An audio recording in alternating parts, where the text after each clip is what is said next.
Chapter 401, First Time Weaving a Dream. In the tranquil valley, Eno leaned against an oak tree. A square of white linen lay spread out before him, and on it were more than a dozen sealed paper packets of seeds. Each packet bore its own label: wormwood, daisy, dirigible plum, hellebore, bicorn, patronus tree, humping willow, biting sugarcane. The price of herbs has gone through the roof, Hermione said, sitting cross-legged and arranging the seed packets like building blocks. If Professor Snape hadn't put in a good word for us, we wouldn't have been able to get any of these. Soaring prices? Eno repeated, slightly surprised, then quickly guessed the cause. It's probably because of the werewolves. If things keep going like this, something will have to happen. You're right, Hermione nodded, empathy tightening her voice. On her trip to Hogsmeade earlier to buy these seeds, she'd seen hints of unease everywhere, a calm that felt like the air before a storm. For a while, the two of them fell silent. Eno's thoughts drifted to the dream god's umbrella. Using it today had felt almost like performing transfiguration, but more than that, the umbrella seemed to amplify whatever was in his mind. It was powerful, but its effects were rooted in dreams. The valley, perhaps because of its peculiar nature, seemed to let him make almost anything happen there. How the umbrella would behave beyond the valley, he didn't yet know. He'd have to experiment, including with the exclusive dream he'd been developing. Hermione, though quiet, was elsewhere with her thoughts. She worried not only about the breaking of the International Statute of Wizarding Secrecy, but also about her parents' safety in London. Occasionally, a flicker of confusion crossed her brown eyes. After a long pause, she murmured, half to herself, "Can lycanthropy truly not be cured?" "What do you think?" Eno asked with a smile, taking the conversation from her. "If someone had told you 10 years ago that magic existed, what would you have thought? If someone had told you before today that magic could make moons, stars, mountains, and rivers?" He let the thought hang. Hermione's gaze sharpened on the seed packets. "Lycanthropy can be cured. It absolutely can, just like how I can bring people back from the dead." Her voice held conviction. Eno felt a faint magical tremor. He'd seen it before. When a young witch or wizard solidified a belief with that kind of certainty, magic sometimes rewarded them. Pansy had once received that gift. Now Hermione had caught it too, just in time. "Then plant them," Eno said, rising and picking up 2 packets. "You have a goal. Start there." Time slipped on unnoticed. On the last weekend of September, as the sun slid west and dusk painted the sky, Filch and Mad-Eye Moody stood once more on the path that led into the castle. Filch fussed over students' bags. Moody, ever watchful, scanned faces and posture more than luggage. He ignored those who avoided his gaze and instead watched the dazed, the distracted. When he'd agreed to Dumbledore's request to help guard the path, Moody had expected boredom. Instead, these checks made him feel like an Auror again. As the final students returned, Moody closed the Hogsmeade gate. Under a sky of scattered stars, he looked back at the castle, its windows glowing like beacons in the dark. Later, in the Slytherin dormitory, Eno opened a brown Honeydukes bag and pulled out snow-white cream toffees. "Thanks for the candy, Draco," he said. "You're welcome," Draco replied, sitting on a chair and sounding disdainfully amused. Everyone who went out today was ridiculous, like it was their first time in Hogsmeade. They were buying everything in sight. He rolled his eyes. "I had to queue for an hour for this little bag." Eno laughed at Draco's story. It wasn't that the tale itself was hilarious, so much as Draco's expression, something between aggrieved and indignant, made it impossible not to. Draco, miffed, threatened mock retaliation. "Go on then, laugh. Next time I won't bring you anything." Eno forced himself quiet. All right, I'll stop." He took a breath and as the laughter died down, added, "Oh, by the way, as a thank you for the candy, how about I give you a good dream tonight?" "A good dream?" Draco frowned, rubbing his ear as if he'd misheard. He'd never heard of dreams being given. "Yes, a good dream." Eno nodded seriously. Draco's face drained briefly. He remembered how Eno had looked a few years back when he'd been examined under a lamp. "Don't worry. It won't hurt you." Seeing Draco's hesitation, Eno reassured him. "Part of this is experimental, sure, but it'll essentially be a pleasant dream where wishes can come true." "All right then, what do I need to do?" Draco's curiosity overtook his doubt. "Wash up early and go to bed early. That's it." Eno spread his hands as if nothing complicated was required. As the castle lights clicked off window by window, the moon rose bright. Eno lay quietly in bed, wearing cotton pajamas, and a faint inner glow suffused him. If anyone had seen him in a mirror then, they might have thought of figures from ancient Greek tales, people who bore a restrained inner light that was barely noticeable by day but showed in the hush of night. Eno didn't dwell on appearances. When he heard Draco's breathing even out, he gently opened the umbrella. A soft magical rhythm unfolded in the dormitory. It was Eno's first time attempting to weave a dream, and he didn't notice that the rhythm did not remain confined to the room. Like ripples in a pond, it spread outward through the castle. The underground Slytherin and Hufflepuff dormitories were the first to feel it. Professor Snape's potions office, tucked in the castle's basement, could not escape it either.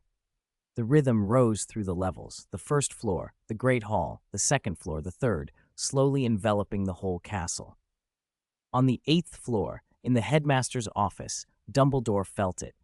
He opened his eyes as if waking from a dream, his clear blue gaze bright as stars. The look lingered only a moment before softening. The sensation brought to mind the prophecy Gellert had made a month earlier. Satisfied, Dumbledore closed his eyes again and allowed the castle to settle. The weekend slipped away like water through a sieve, and morning would come all too soon. Chapter 402, Prophecy and Draco's Dream. When dreams envelop, every ray of light is your heart's desire. When the curtain falls, you are no longer a lonely star. Lying in bed, Dumbledore felt a gentle, hypnotic drowsiness settle over him, and Gellert's prophecy rose up from the back of his mind. It was because of that prophecy that, after confirming Hermione Granger's resurrection, he had deliberately chosen not to press Eno for details. Heart's desire, no longer lonely. He knew better than anyone the weight those phrases carried. Surrendering to the expectation, he let himself drift into the rhythm it promised. At the same time, an umbrella snapped open somewhere in the night, and Eno vanished. He had not returned to the valley this time. Instead, he slipped into someone else's dream. Perhaps everything had a first time, an initial awkwardness followed by growing familiarity. Floating for a moment in a bright, warmly lit manner, Eno hung in the air as night cloaked the world below. The rooms looked oddly familiar, and as figures moved in the windows, the scene resolved itself. Draco stood in the center of a well-furnished room in a neat suit. Opposite him on the sofa sat Lucius and Narcissa Malfoy. A woman with a softened, indistinct face stood nearby, cradling a child of almost impossible beauty, pale platinum hair, big watery sky-blue eyes fringed by long lashes, an image like a newly painted porcelain doll. "Is this my daughter?" Draco asked, bewildered. "What nonsense are you talking?" Narcissa replied, amused. Lucius, who had only meant to take a short nap, stared around the manor in stunned silence. One son at Hogwarts, one at Hogsmeade, there was no reason either should be here. And yet here were Draco's parents, and beside them a blurred-faced daughter-in-law and a granddaughter. Lucius's brow furrowed. He had seen enough to grow wary, but a glimpse of a familiar figure beyond the window calmed him. If someone wanted to harm their family, it would not be done through theatrics like this. Narcissa, unable to hide her curiosity, leaned forward, chin in hand, eyes bright with interest. "Instead of fretting about how we got here, aren't you curious who Draco's wife is?" she teased. "Let me guess." Under his parents' questions, Draco shifted from bewilderment to a reluctant acceptance. He remembered Eno's words before he slept. Eno had promised he would be given a beautiful dream. If it was only a dream, it would be forgotten at dawn. With that thought, something in Draco loosened. He pictured a girl who had left an impression on him, the blurred face sharpened. But before it could fully settle, a sharp voice cut through the scene. "This isn't right. Too fast. Start over." The image fractured. There was a reason many considered the 4th year at Hogwarts a turning point. Academically, emotionally, physically. For most students, feelings began to awaken, and desires for romance stirred. Astoria Greengrass, entering her 5th year, felt that stir. In her dream, she sat at the head of a grand table in a palace surrounded by blooming roses, wearing a crown and a pure white gown. She had learned the rules of this dream, a place where wishes could be made real, a private dream that granted what she most wanted. Then a tall, broad-shouldered boy in a Slytherin robe appeared. His face was blurred at first, but the emerald trim made her heart stir with recognition. As the blur cleared, she saw Draco Malfoy, holding a bouquet and a ring, as if proposing. Astoria had no strong dislike for Malfoy. His family and his looks were both advantages, and after a moment's hesitation, she accepted. The ring slipped onto her finger, and everything should have continued along the expected line. Instead, the scene jumped. Astoria now held a child in her arms. She shrieked, half in fury and half in disbelief. The dream had leapt past the courtship, the wedding, every step into parenthood as if it were an instant. "This isn't right. Too fast. Start over," she demanded. "You just give me a child without any of the rest? Unbelievable. Draco, what are you doing just standing there? Come take my shoes off." Her composed, ladylike bearing evaporated. She ordered the imagined husband with the imperiousness of a queen. But as her voice died away, the room fell silent. The dream felt uncannily real. Draco's expressions were more animated, the worry and astonishment on his parents' faces genuine. Astoria hesitated. Is this a dream?" she asked, uncertain. High above, Eno watched it all from his perch on a crescent moon. He had drifted back into the night sky and leaned against the silver arc, eyes half closed, thinking. Something about these dreams had shifted, perhaps because of magic or for some other unknown reason. Dreams no longer seemed solitary. People's deepest wishes could touch one another, link two minds, and create a shared scene. After a long moment, Eno sighed with relief. This was a mutual weaving. Draco's yearning had opened a doorway, and Astoria had stepped through and accepted the proposal, binding their visions together. The surprise was that the dream's intimacy was broader than either might have imagined. It refused to be confined to the bedroom as expected. It was unexpected, but not necessarily malicious. Eno made a decision. The dreams brought them joy, and the connection was consensual. He would not stop them. Let everyone have a beautiful dream. Chapter 403. Hogwarts in a Dream. Tragedy, it seems, is the refinement of a story. Aristotle argued as much in his Poetics. Tragedy arouses pity and fear, purging the emotions and raising the soul. In fiction, some people are honored as the bravest of cowards, living lives of endless repentance and never changing. But for someone who weaves beautiful dreams, tragedy is not part of the plan. Realizing the dream had already spread wide, Eno leaned against the moon and rested. A familiar park unfolded. Emerald grass rolled like a carpet, dotted with soft lilies. Each blossom radiated the warmth of peaceful years, and the air itself smelled reassuring. In the middle of this Rhine-like lawn stood a camphor tree, broad enough for two to embrace, quietly murmuring the stories of the past. Light, shadow, and time braided across its trunk. Its leaves swayed like long-lost friends. Despite the scene's tranquility, Snape felt a deep, raw fear. The place was too familiar, so familiar that he wanted to turn and run. Yet an involuntary reluctance and longing slowed his steps. His feet sounded muffled on the grass, as though afraid to mar this memory. To love someone for 29 years, to wait 9 years for a chance, to repent a lifetime. Looking at that camphor tree within reach, Snape finally stopped. He didn't move forward, didn't leave. He simply stood there, unsure how to face what lay ahead. He remembered the year Harry enrolled at Hogwarts. He had been, for a fleeting moment, happier than anyone. Then potions class had disappointed him. The talent hadn't been inherited as he'd hoped. But later that year, in the fourth-floor corridor, an encounter changed everything. 3 Gryffindors had appeared. One with brilliant red hair, one with emerald eyes, and a girl quick of mind. What the heart holds will surely answer back. Those 3 figures blurred together until a gentle girl, Lily, stood before him. Lilies bloomed in the sunlight. This time Snape did not flee. He still did not speak first. His hollow eyes were filled now with guilt and regret. Their gazes met, and time slipped away in that look.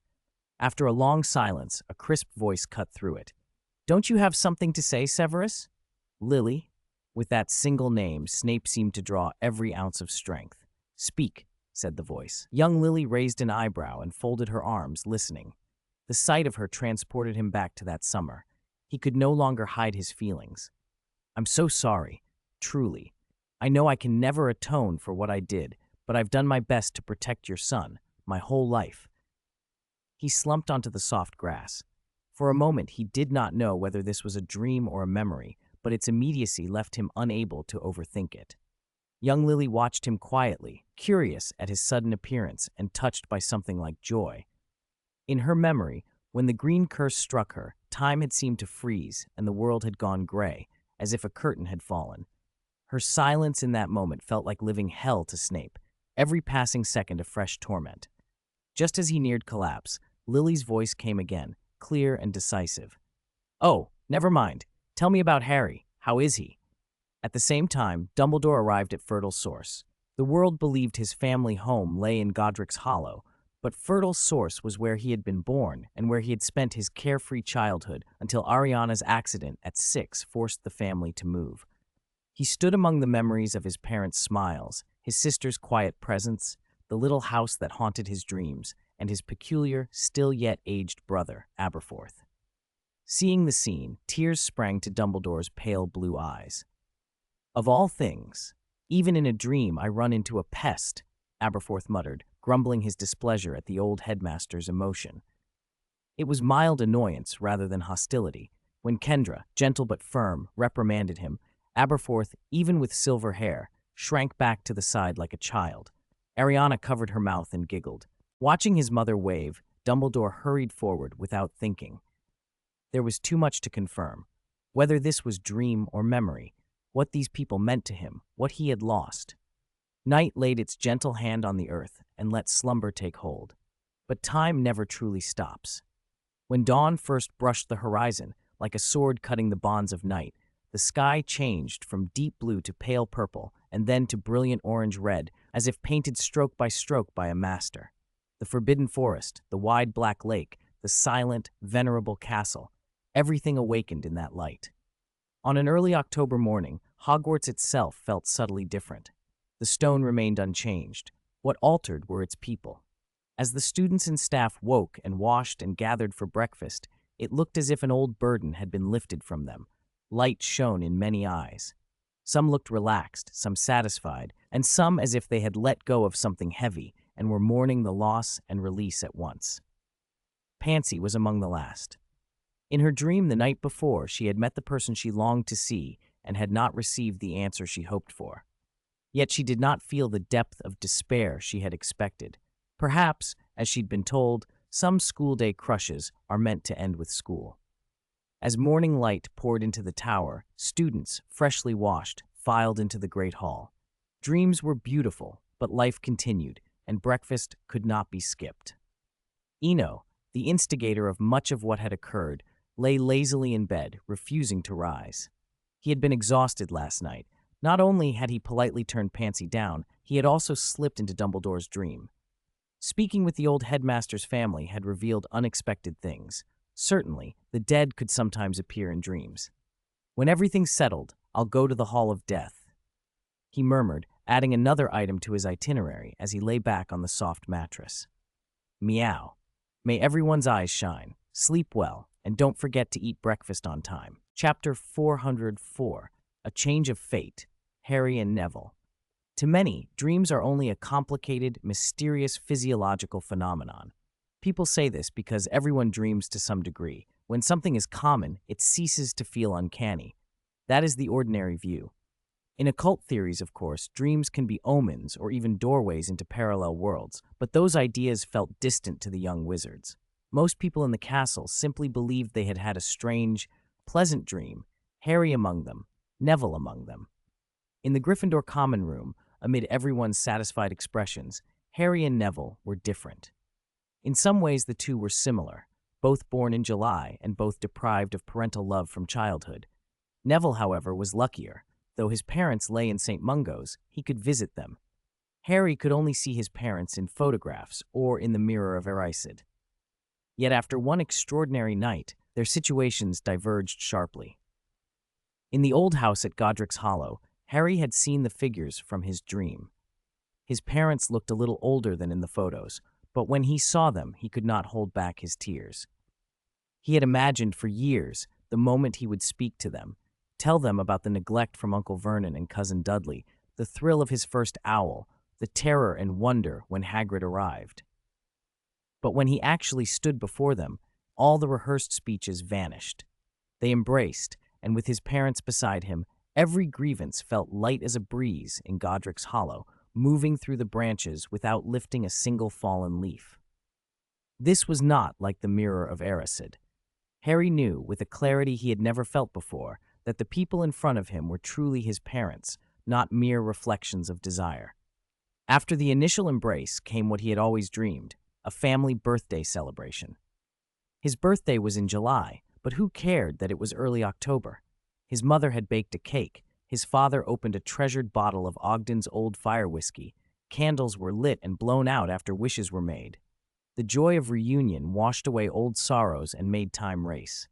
Although it had felt like a whole night, Harry had the sense that only a single instant had passed. Neville's dream unfolded along a similar arc. His birthday party took place in a St. Mungo's ward. His parents, their hair silvered and their faces aged beyond their years, sat propped on the bed. At first, it was a fragile scene. Neville's usually strict, formidable grandmother, Augusta, cowering behind him, weeping quietly. The sight brought him back to his childhood, when he would hide behind her, clutching her robe and peeking out timidly. But Neville knew his grandmother was not truly frightened now. She was afraid that even a sound might wake their lucid moment. "Neville, you've grown taller," Mrs. Longbottom said, her voice roughened. The sound broke something in Neville. He had been holding back, trying to be brave because his grandmother was hiding. His composure snapped. In 3 strides, he knelt beside the bed and looked at his emaciated mother. "Mum, you silly child, I can feel you when you're here," she said and reached up to stroke his cheek. "I have a present for you. Wait." She opened the bedside drawer. That Neville knew what it must contain. Dozens of candy wrappers in bright colors. In the old visits, when it was time to leave, his mother always slipped a wrapper into his hand. A small, secret treasure, the only token she could manage to give.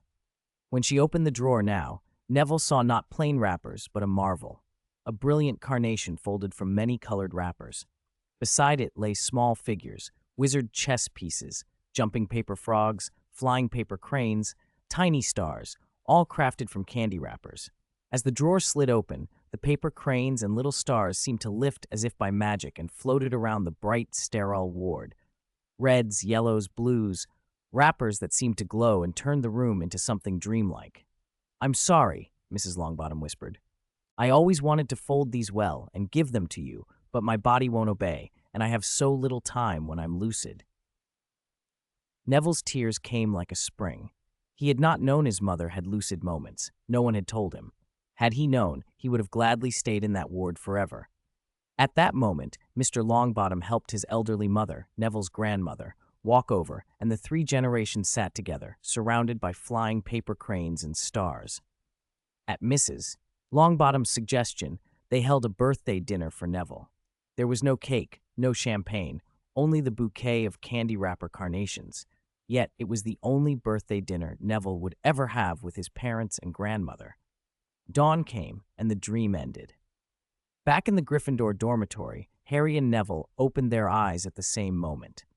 For an instant, their faces shone like stars. If not for the thick curtains around their beds, few would have dared meet those bright gazes. Slowly, the look faded. As if by unspoken agreement, they both opened their palms. Neville held a crumpled candy wrapper. Harry held a wooden stopper from a whiskey bottle. They did not know that, at the very instant they woke, something had happened far away. In the Hall of Prophecy at the Department of Mysteries in London's Ministry of Magic, a common crystal sphere had quietly vanished from its vast, endless shelf. Its disappearance was silent and absolute, like snow meeting the rising sun, subsumed and gone. With so many prophecies stored there, no one paid it any mind. In the Gryffindor dormitory, as the bed curtains were drawn back, the 5 students in the room were full of energy. Most changed were Harry and Neville. Neville seemed steadier. It was not a matter of height or build, but an inner composure that made him feel like a mountain, resilient, dependable. Harry, too, was transformed. He no longer looked listless or dispirited. He sat up vibrant, as if some protective, mysterious power had fallen over him. Chapter 405. Seeds Again. Dreams, it seemed, did nothing to change day into night. They did, however, change the rhythm of life. Waking up that morning, the castle was filled with a cheerful, warm air that lasted all day. Even the notoriously surly caretaker, Filch, stopped prowling the corridors with his usual scowl. When he saw a student practicing a charm, he would actually come over and listen. He even earnestly explained the levitation charm to first years who couldn't manage it. Something improbable happened. With Filch's theoretical support and precise instructions, the boy managed to cast the charm on the spot. Filch, watching the success, allowed himself a relieved smile, as if this were exactly how things ought to be. The changes didn't stop there. By 9 o'clock, when classes began, people noticed differences in the professors. Snape, who rarely washed his hair, had taken a wash and was wearing a new robe. Dark as ever, the robe's fabric and cut were unmistakably expensive. McGonagall, still composed and severe, allowed a tiny, unreadable curve at the corner of her mouth all day. Everything felt a little brighter, as if the whole castle had been nudged toward kindness. At 9:30, Eno opened his eyes. Since his arrival in 6th year, Hogwarts' timetable had been much lighter. Many electives could be dropped if a student didn't feel confident about the final assessment. Even the normally strict McGonagall had turned a blind eye to that custom. Why wrestle with subjects you could not master when you could spend that time on the ones you could? It kept people from having the misfortune of being capable of passing their NEUTs only to fail at the last minute. After washing, Eno noticed a letter set on his bedside table. The Slytherin dormitory sat underground and had no lofty tower like Ravenclaw's, so breakfast in the Great Hall was usually when students received mail and packages. Finding a letter already in the dormitory meant only two things: Draco had left it, or someone had come in. Eno leaned toward the latter. Only a phoenix could enter the Slytherin common room with that kind of silent grace. And after last night's strange dream, his conversation with Dumbledore had been brief. He washed quickly and opened the envelope. The note was short, a meeting arranged. He didn't need to guess why Dumbledore would want to see him. The old headmaster had been the only rational presence in yesterday's dream. That rationality wasn't coldness, but long-term thinking. Eno smiled to himself as he folded the letter. The invitation proved how far-sighted Dumbledore was. The Weaver of Good Dreams did not refuse reasonable requests. By 10, the Slytherin common room was quiet. A few students lounged about, but everyone carried that same contented, buoyant look. When he left the common room, the atmosphere seemed to permeate the entire castle. The portraits, the suits of armor, even the bricks felt lighter. Perhaps he had been the instigator of it all, or perhaps his name had been written in the headmaster's ledger by the quill of acceptance. For the first time, Eno truly felt the emotions of Hogwarts.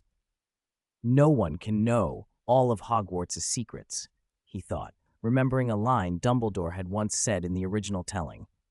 It wasn't hyperbole. A place with feelings could never be exhaustively understood. With those thoughts in his head, he climbed onto the moving staircase and rode up to the 8th floor. Dumbledore's office was flooded with warm, early autumn sunlight that morning. It chased away the lingering sleep and made the room glow. Half an hour earlier, he had sat across from the headmaster and heard the reason for the summons. Could Ariana be brought back? Eno answered evenly, but there was helplessness under his calm. If Dumbledore had asked that yesterday, he would have had a clear reply. No, he was not Hans. Hans's tale belonged to a world of near limitless wonder. His own little valley, only 70,000 square kilometers, offered limited miracles. There were no golden apple trees there, no 3 serpent leaves, only a red windmill. He could not promise resurrection. Dumbledore did not look disappointed. I am impatient, the headmaster admitted with a small sigh. I have waited almost a century, and still my impatience gets the better of me. But there is something I can offer you, something that might help. He rose, went over to a dark beechwood cabinet, and opened it. Eno watched, curious.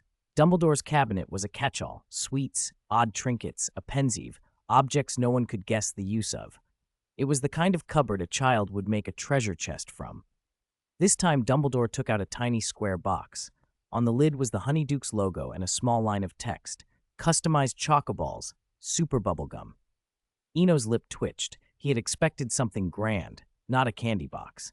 But when Dumbledore opened it, Eno's expression changed from amusement to surprise. Nestled inside the box was a vivid red gem.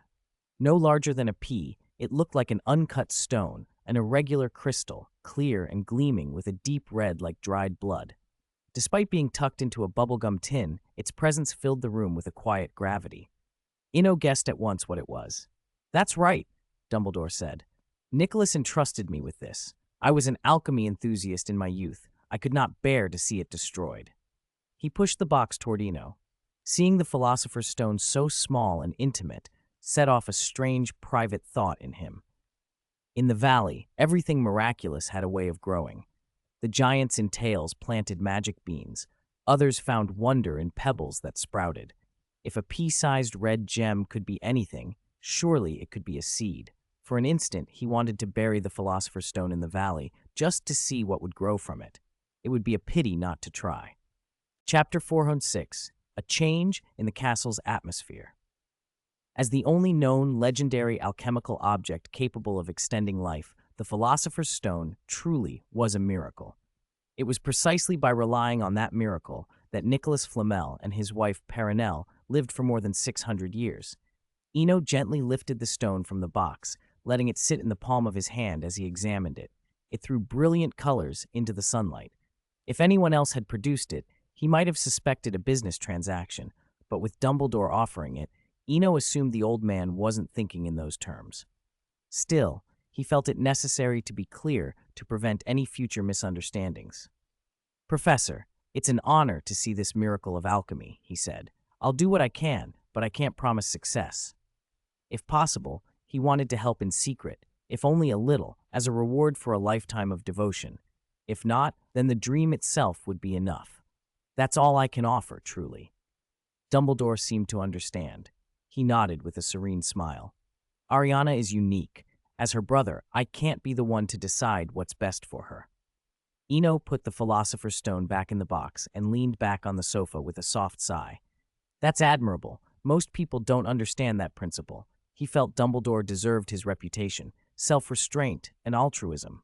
Those words are easy to say, but hard to live by. If anyone in the world would want Ariana resurrected, it would be Dumbledore, even more than Ariana herself. For him, bringing his sister back would be both an expression of family love and a form of release. Hearing Eno's sigh, Dumbledore spoke earnestly. "I can't be selfish. I was selfish once in my youth, but I have no right to dictate Ariana's life." "So you two should talk it over thoroughly," Eno replied with a smile, trying to lighten the mood. On a bright, sunny morning, heavy topics suddenly felt out of place. Dumbledore laughed, the sound warm and full. "Then we will wait. Night and day must always balance." As a dreamweaver, Eno had no objection to good dreams, far from it. But dreams and reality must be kept distinct. Someone had once said that good dreams are a fine medicine for living, but every medicine has side effects, and long-term use can do more harm than good. While Eno lingered in the headmaster's office on the 8th floor, Professor McGonagall on the 3rd floor was receiving a visitor. "Neville, technically this form needs your grandmother's signature," she said, looking at him with some hesitation. "You're in your 6th year, but you're still not of age." McGonagall understood the boy before her. Neville had always been honest and steady since his first day at Hogwarts, none of the typical Gryffindor mischief. He stood now, quietly disappointed after her tentative refusal. Seeing him like that made her uneasy. She wasn't bothered by troublemakers like Fred and George. They could be handled with a bit of discipline. But someone like Neville, who simply waited and looked at you with honest eyes, was much harder to refuse. "Tell me," she said, rubbing her forehead, "what exactly do you want to do?" Neville no longer hesitated. "I want to go to St. Mungo's. I want to see my parents." McGonagall was momentarily taken aback. She'd considered a dozen excuses he might give, but she'd missed this one. Thinking of Neville's past, she sighed softly and reached for a quill. "All right, go, and give them my regards." She signed the permission slip quickly. "Thank you, Professor McGonagall." Neville's face lit up. After what he'd learned that morning, he couldn't bear to wait any longer. The idea that his parents might have lucid moments was almost unimaginable.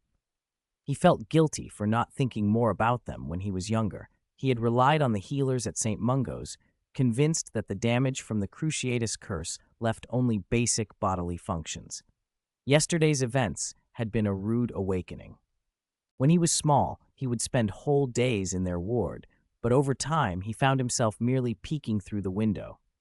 The thought that his mother might be sitting alone, waiting for his one annual visit, had tormented him. He didn't want to delay another moment. If it weren't for his grandmother, he might have taken extended leave and gone at once. As Neville walked the path toward Hogsmeade, a subtle change in the castle's atmosphere reached him. Strange. Wasn't quite right. More like an ambiguous tension hung in the air.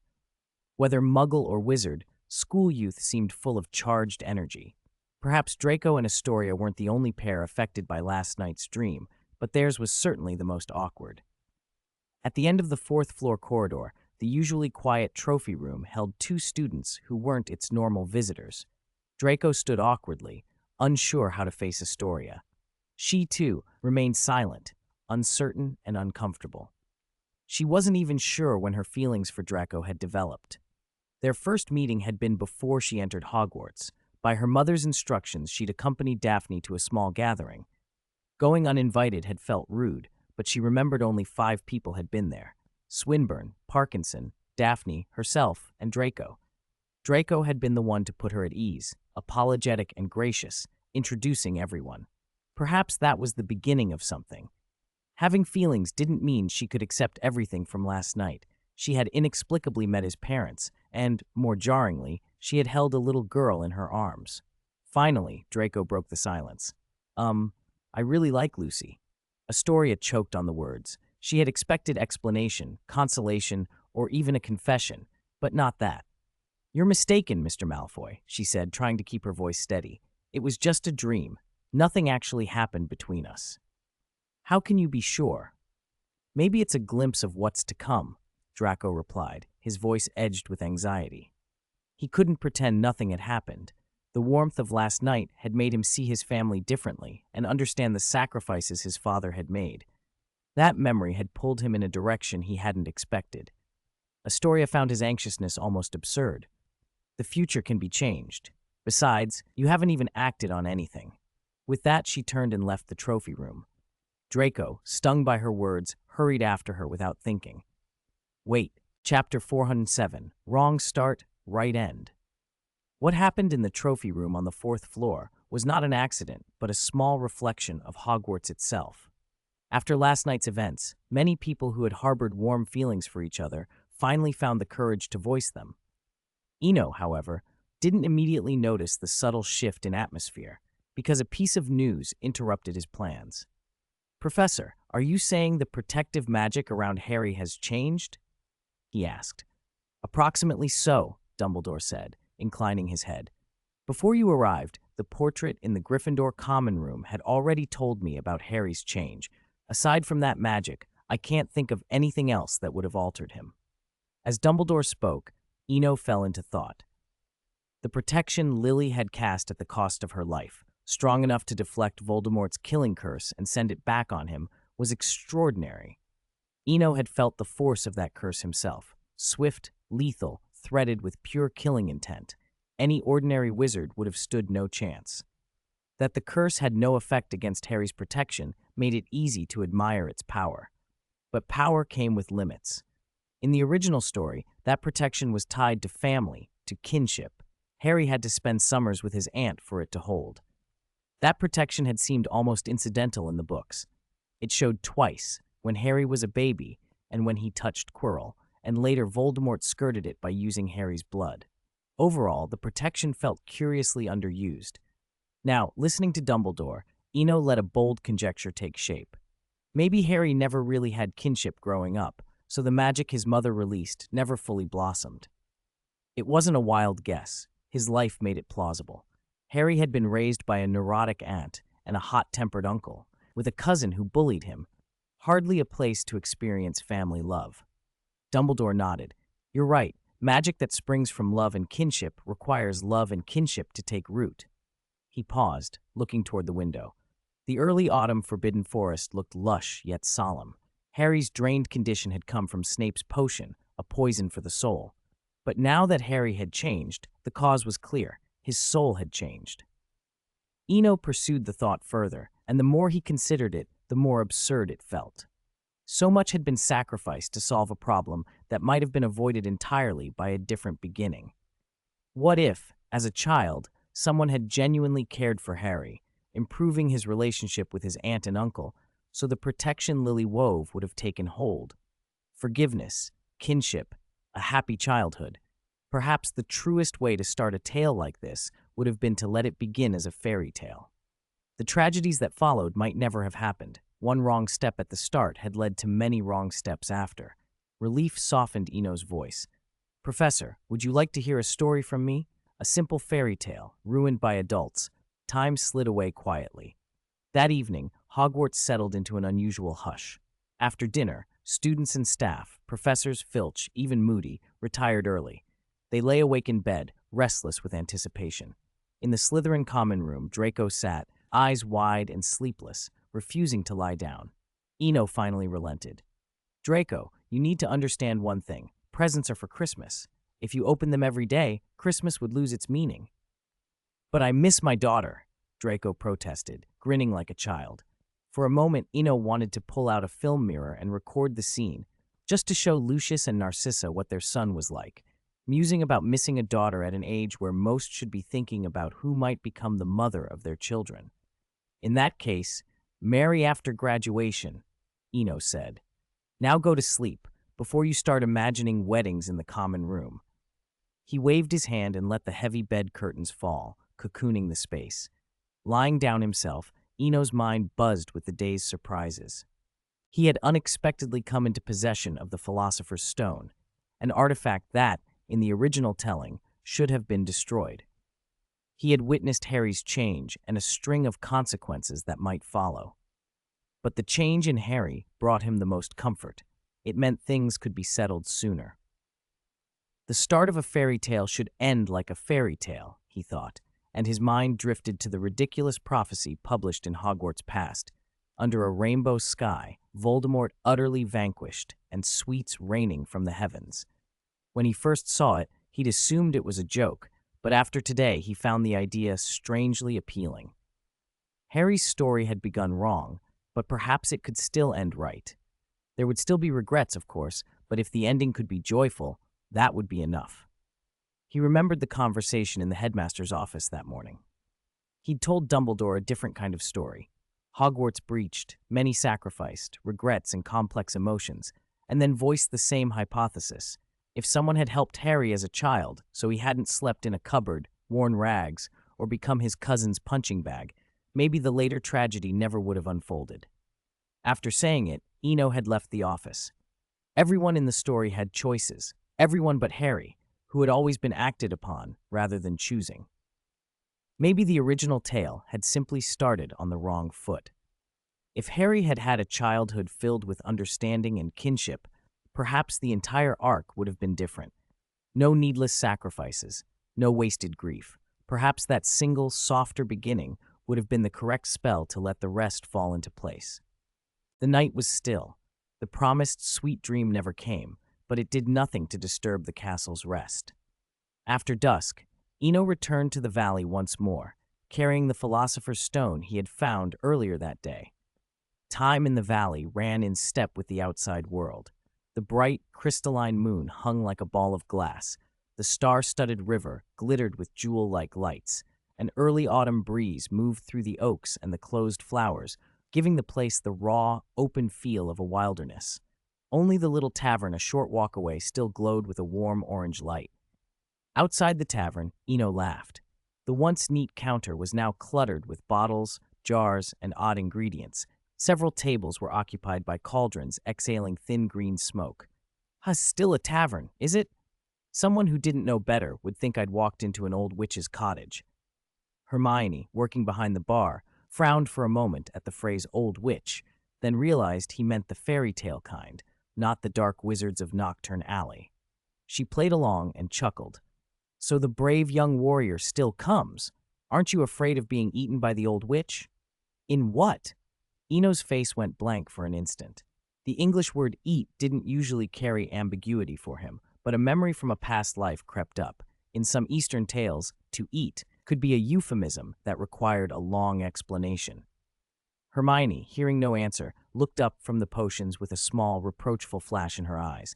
That look, equal parts youthful innocence and budding maturity, left Eno a little breathless. For a moment, Hermione was simply very beautiful. "What are you thinking? I have work tonight. These potions are at a critical point. You can't," she scolded, cheeks pink. "I wasn't thinking about that," Eno said smoothly, turning his gaze away to prove his point.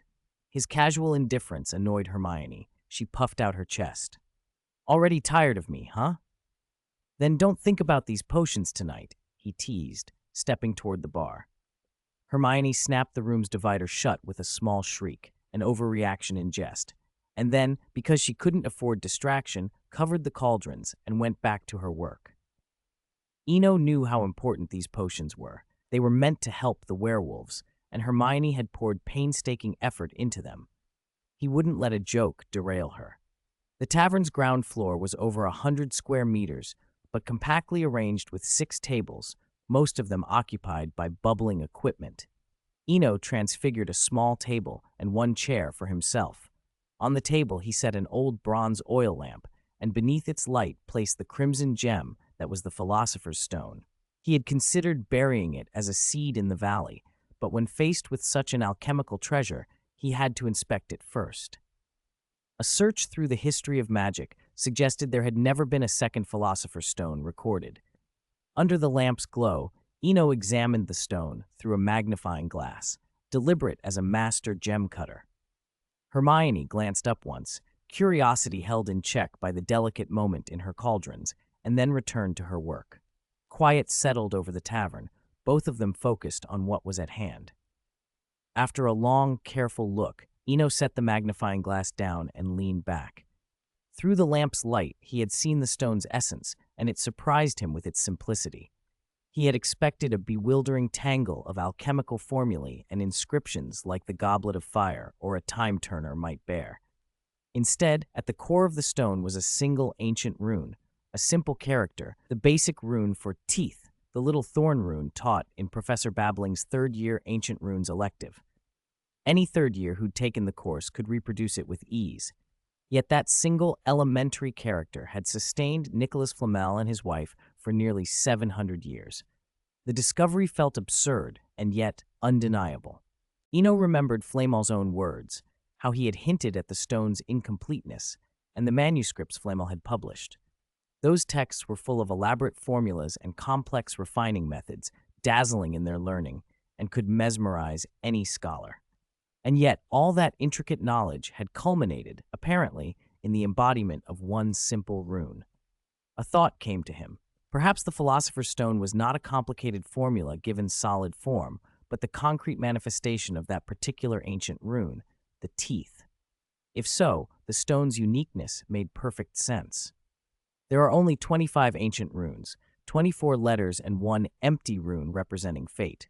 Flamel had refined the rune for Tieth into matter. That rune could not be duplicated. That was why, despite 7 centuries of brilliant alchemists trying to replicate his work, no second Philosopher's Stone had ever been produced. Unless Flamel's stone were destroyed, freeing that slot, the stone would remain unique for as long as the runes themselves endured. Chapter 409, An Unexpected Elixir of Life. Night had fallen, and the stars prickled the sky. In the quiet, only the breeze rustled the treetops. This was the tranquility of the valley's night. Inside the tavern, Hermione watched every cauldron on the table with intense concentration. Her brows drew together so often they betrayed the turmoil behind her calm face. Beside her, Eno leaned back in his chair in silence. On the surface, they were composed. If their thoughts could be written down, they would have caused a sensation in the fields of alchemy and potion-making. Eno stared at the dazzling Philosopher's Stone before him and felt a rare good fortune. Remembering Lord Voldemort's remark that the world was incomplete and Nicholas Flamel's own careful words about the stone's imperfection, Eno found the two perspectives surprisingly complementary. He reached his own conclusion. The Philosopher's Stone itself was not flawed. It was its environment that forced it into incompleteness. Here in the valley, untouched by the outside world's constraints, the stone might be free to show its true nature. It felt like discovering a materialized, unique relic of ancient runes, vestiges of power that in myth would be considered divine. He tapped the table and conjured a glass of clear water. Only an experiment would prove whether his hunch was right. The valley and the outside world were essentially different places, like Grimm's tales and Hans Christian Andersen's stories printed in the same book but never crossing into each other's pages. Eno picked up the Philosopher's Stone and gently dropped it into the glass. There was a faint thump, and in an instant the water changed. The glass filled with a vibrant, brilliant red. No crude imitation of blood, but a color dazzling in its purity. It was like the most splendid morning clouds. Candlelight cut through the glass and mingled with the liquid to form delicate halos, as if every drop contained concentrated vitality and dancing life. By sight alone, Eno felt the liquid was not merely colored but symbolic. "What is this?" Hermione asked from behind the bar. Years of studying potions had tuned her senses. She detected that the liquid resembled a tonic of life, but was fundamentally different. "If I'm not mistaken, this is the elixir of life," Eno said, eyes fixed on the crimson liquid. When the water changed color, he had known his hypothesis was confirmed. The Philosopher's Stone, or rather, this artifact of ancient runes, was not faulty. It had only been prevented from functioning fully by its original world. Hermione's voice shot up a few decibels. She hurriedly lifted the barrier at the bar as if to make room for the implications. An ordinary potion maker might obsess over Felix Felicis, but any master capable of brewing that luck potion would set their sights higher, on the elixir of life itself. Just as alchemists dreamed of a second Philosopher's Stone, potion masters dreamed of discovering the elixir of life through traditional methods without relying on the stone. The human and wizarding hunger for immortality ran deep in their bones. "How did you do it? It's incredible." Hermione leaned forward, fascinated. She didn't doubt Eno. What stood before them did not lie, and she could already feel the elixir's vast vitality without a Scarpin's Reveille-spell. "How did I do it? I just put the Philosopher's Stone in the glass," Eno replied, calm and unguarded. He had never intended to hide the stone from Hermione. They had shared too many secrets. The Philosopher's Stone? Nicholas Flamel's? The one that was destroyed? Hermione's voice trembled with disbelief. The thing she had guarded so fiercely 6 years ago, the one thought destroyed, was standing before them. Eno chuckled softly. "If I'm not mistaken, we're talking about the same thing." "How is that possible?" Hermione stared at the glass. No longer the naive girl of years before, she knew the elixir's lore thoroughly. She owed much to Nicholas Flamel. His willingness to reveal how the stone and the elixir were made had spared his contemporaries from ceaseless clamor. Still, she had never heard of anyone producing the elixir simply by dropping the stone into water. Even a sugar cube would take time to dissolve and require stirring. "There's nothing impossible about it," Eno said, his gaze returning to the glass. He was thinking of Dumbledore. In Dumbledore's eyes, this particular stone may have seemed spent and useless. In the valley, however, it had somehow rekindled its power. Judged by actions rather than assumptions, a great favor was owed. The night felt hazy. After the stone fell into the water, the tavern no longer held its previous stillness. Excitement rippled through the room. "So it isn't the stone that's wrong, but the world?" Hermione asked after a moment, her expression complicated. If Eno's theory held true, potion makers outside would never recreate an eternal potion because the Philosopher's Stone remained unique. Nothing could replace it. "No, the world isn't wrong, and neither is the stone," Eno answered softly. "Think of it like gears. One is a worm gear and the other a planetary gear. If you force mismatched parts together, they'll only wear each other down." After he spoke, Hermione fell silent for a long beat. Eno looked up unexpectedly. It had become a serious conversation, and he wasn't sure what she was thinking, though her cheeks had gone faintly flushed. Familiarity told him what that quiet heat meant. The air had shifted in an ambiguous way. He was about to act when a sharp cracking sound came from a nearby cauldron.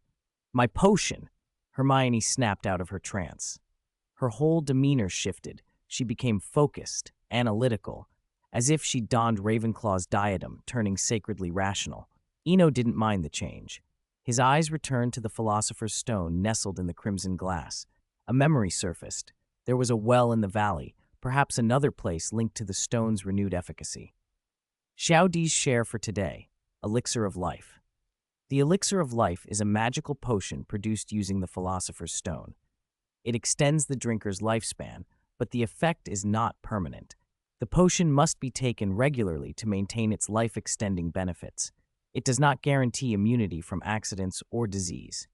Known ingredient, Philosopher's Stone. Chapter 410, Hermione is a descendant of Snape.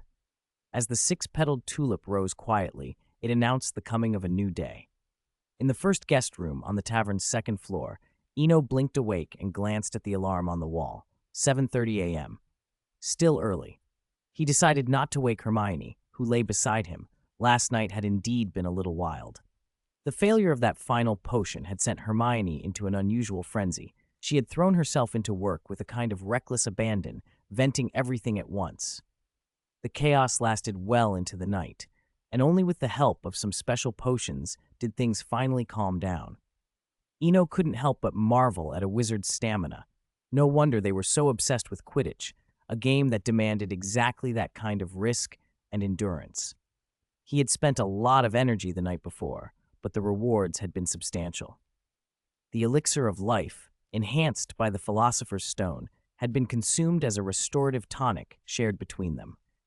More importantly, after drinking the elixir, Hermione had come up with another promising idea for treating werewolves. Her thought was simple and brutal. Use diluted elixir of life as a primer to alter the wolfsbane potion's toxicity, turning it from a suppressant into a curative that could eradicate the condition outright. Eno was a little surprised by the idea.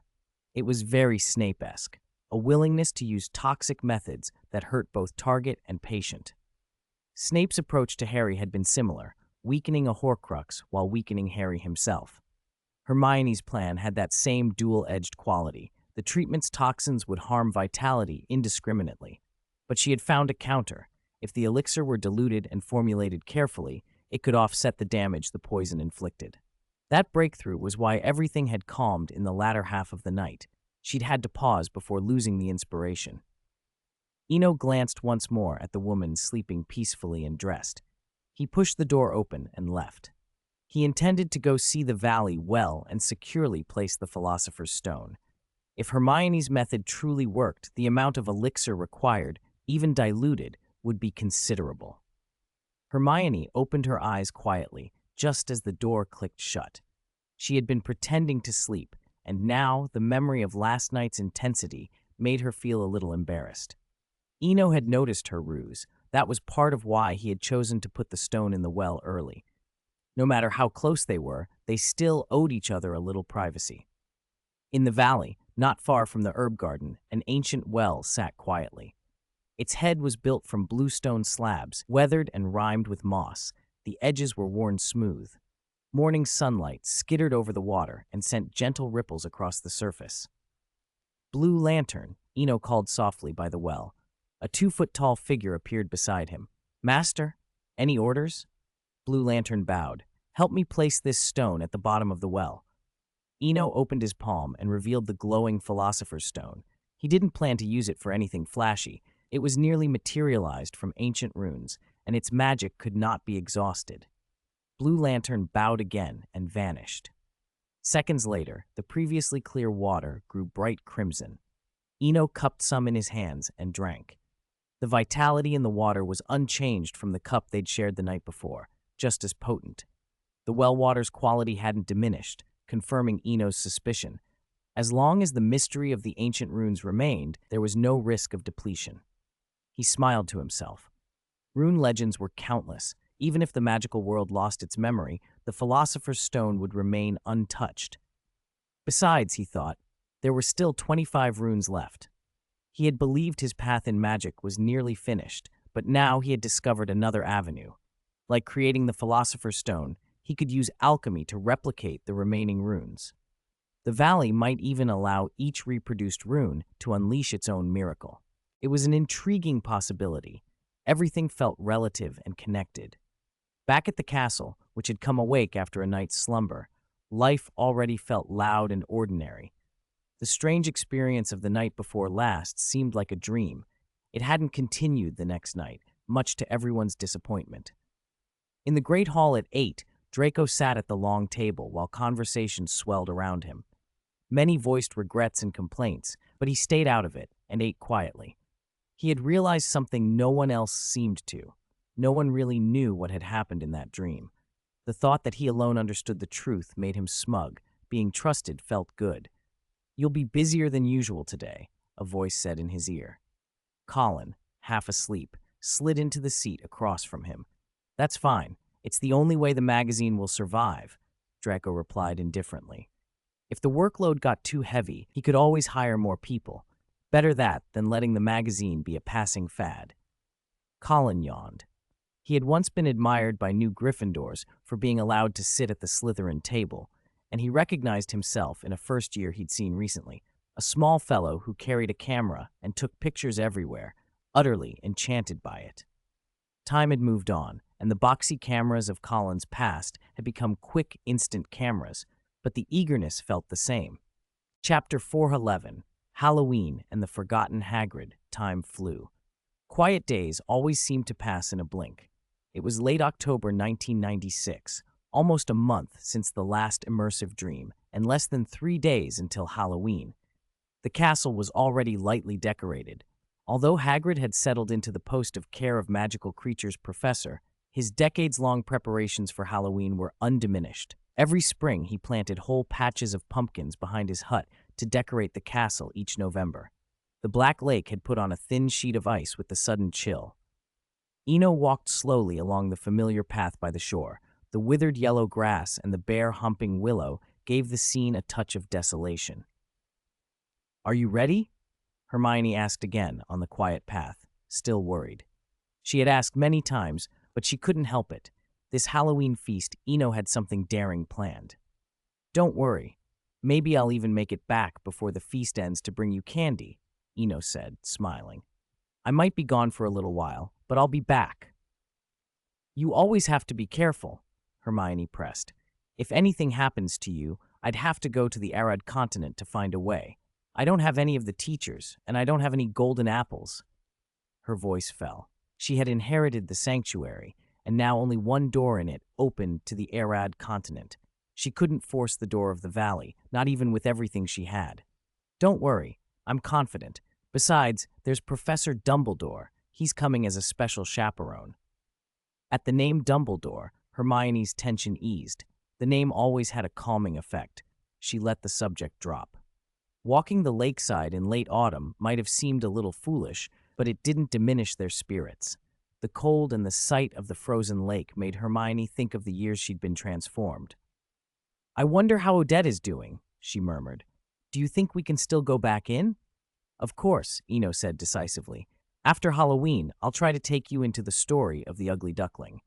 "You can still go in?" Hermione turned, surprised. "I thought Professor Hans." "He's asleep, and besides, we have an invitation," Eno cut in. "Do you still have the feather Odette gave you? If you do, we'll be able to go in again." Over time, and after several excursions with William, Eno had grown familiar with that magical tavern. Jacob had planted seeds he'd taken away. Together, those memories and tokens made repeated entries possible, provided you had something given by the story's protagonist or something left behind in the story. Odette's feather was the best invitation for the Ugly Duckling. Eno also remembered another almost forgotten object, a brass key given jointly by the protagonists of The Hobbit and The Lord of the Rings, Baggins and Frodo, the key to Bag End, the beginning of that tale. It was a pass to Middle-earth. When the valley changed, the path to Middle-earth had vanished. Eno felt a sting of sadness. Middle-earth held many old friends, the ex-smuggler Lena and Doris, who might still be in Mirkwood. There had been no proper farewells. They walked on, chatting aimlessly, and soon the two huts, Hagrid's and Moody's, came into view with white smoke drifting from their chimneys. "Why do you think Hagrid doesn't use magic?" Hermione asked, puzzled. In her memory, Hagrid had always relied on his large, cushion-like hands rather than wand work. "Hagrid? Use magic?" Eno laughed and ruffled his hair. With the changes in the story, he'd practically forgotten about Hagrid's situation. In the original account of the second year, Hagrid was cleared after 50 years because the basilisk was killed. In the altered timeline, though the basilisk had been slain, Its corpse and hide had been turned into alchemical materials, used up, dispersed, transformed, so there was no dramatic revelation. Without the publicity, Hagrid remained a wizard with a broken wand in the public eye. No one had really set the record straight. It was a small injustice, but it still hurt. "I'll fix it tonight," Eno said quietly, looking toward Hagrid's hut. Hagrid was outside stacking a pumpkin the size of a Tebow warthog in his yard. The beard hid his expression, but his light steps suggested a lightness of mood. "It's been a while since I sent anything to Fudge." "There must be a reason Hagrid doesn't use magic," Hermione said, catching the name and pressing for the truth. "There is a reason," Eno replied, shaking his head. "But it's all a misunderstanding. Thank you for being here today. If you hadn't come, who knows when I'd have thought of this." For Eno, repairing past regrets was part of what the story meant. Time flowed on. 3 days later came Halloween. Hogwarts buzzed with the usual excitement.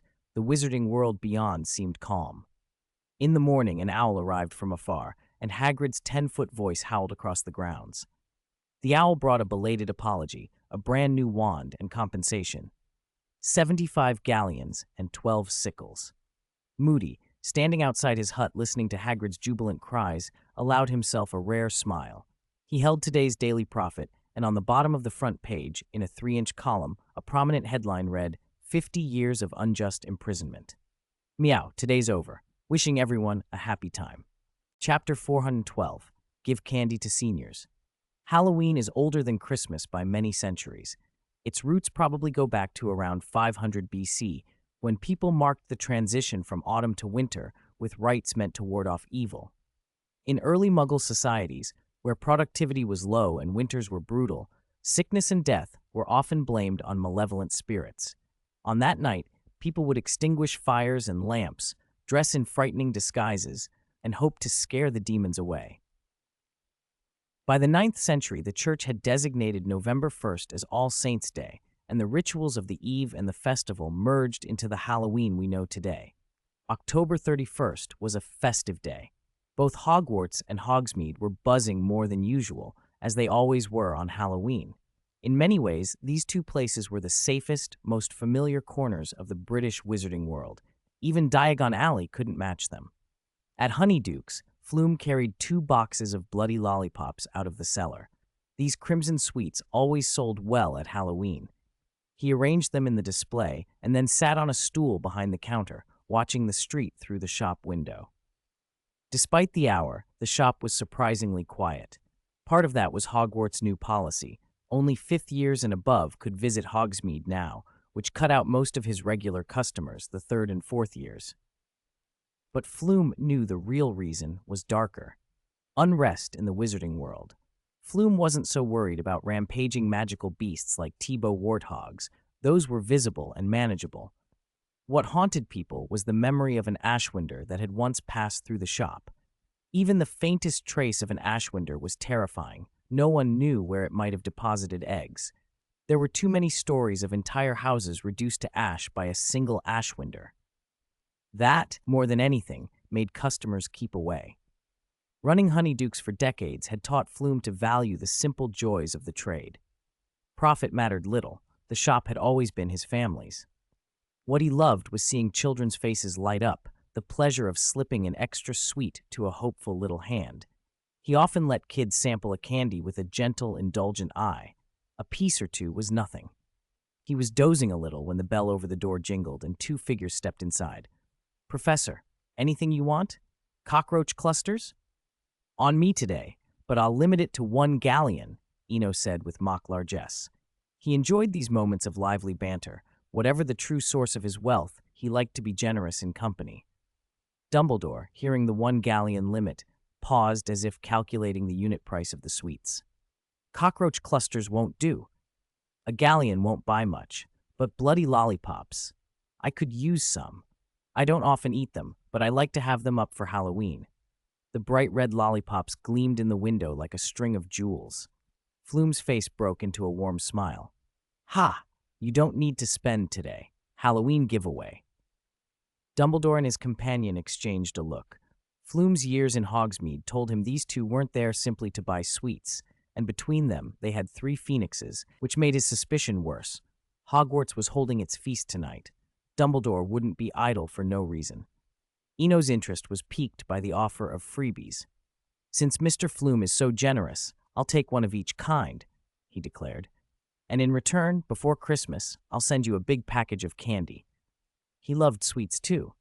The memory of Lord Voldemort turning up with cream toffees had left him oddly unfulfilled, and he was determined to make up for it. He didn't know what his senior, Tom, preferred, so he resolved to buy one of everything and hoped to discover a favorite. While Flume packed the sweets, the Hogwarts feast went on as planned. By 7:30 p.m., most students were gathered in the Great Hall. At the Gryffindor table, Harry looked around with bright eyes. The scene took him back to the first-year feast 6 years ago. "It's wonderful," he murmured, fingers brushing the small wooden cork on the silver thread he wore around his neck. "But it seems Professor Dumbledore isn't here tonight." Ginny smiled at Harry across the table. His change over the past months gave her hope for the future. "A lot of people are missing," she added. "Not Dumbledore, and Moody isn't here either." Harry felt a flash of gratitude for Moody. Their brief time together had been life-saving more than once. The thought of facing a dragon now made him rue the missed opportunities of past tournaments, things that might have been easier now. Their conversation wasn't hushed, so Hermione nearby heard every word. Learning Moody was absent made her slightly more at ease. There's safety in numbers, and a seasoned Auror like Moody would have been a considerable help. At 8 o'clock, the feast officially began. For most of the school, it was a night of celebration and laughter. But elsewhere, a different mood prevailed. On the outskirts of London, in a broadleaf wood, Amelia, head of the Department of Magical Law Enforcement, had called every available hand. Aurors, hit wizards, and even some retired combat personnel had poured out of their usual posts to assemble here. Britain's Ministry of Magic had always been strong, and though only about 100 people had gathered, each had been through grueling selection. They were elite, disciplined, and alert beyond the norm. They did not yet know exactly why they had been summoned. Long training and habit kept them silent and watchful. 100 experts stood together without a sound. Even old comrades did not exchange greetings. Tonight, something serious was expected, and everyone present listened only for orders. Chapter 413, 3 Generations Gather.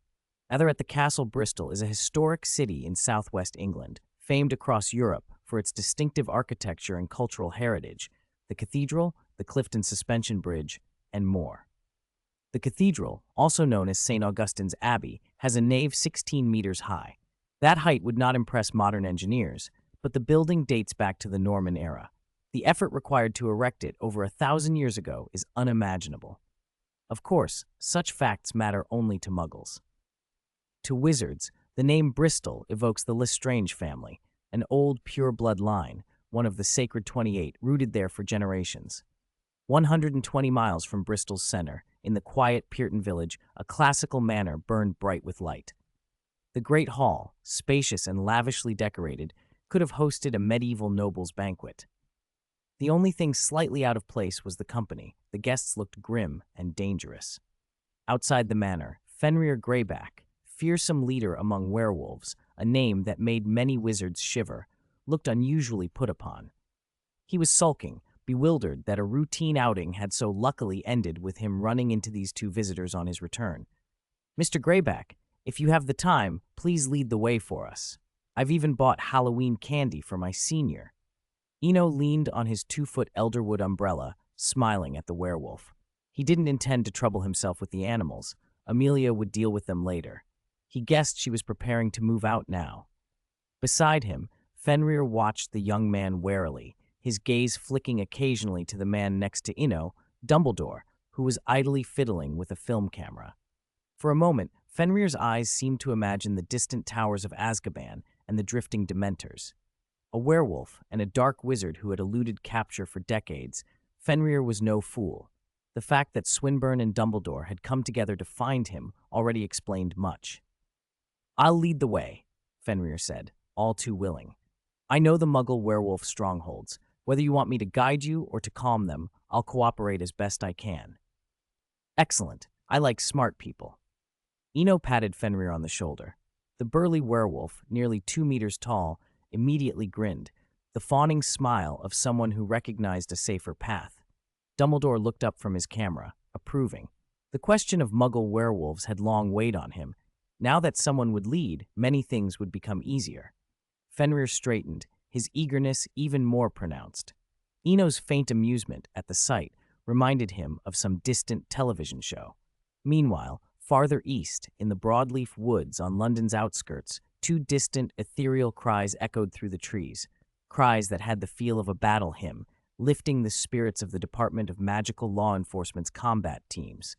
Two phoenixes, Fawkes and Corvus, wheeled in the air, their brilliant feathers catching the light and casting a warm glow over the forest.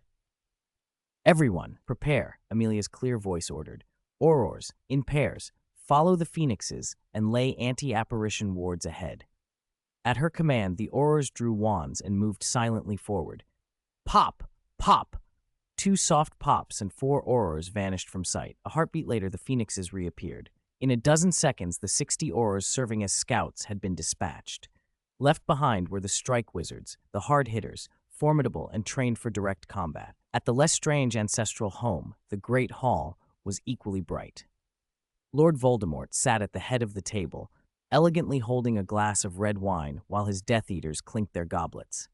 Since discovering that this world still contained intact magical artifacts, he had grown quietly eager for what might come next and had taken to the formalities of his school days.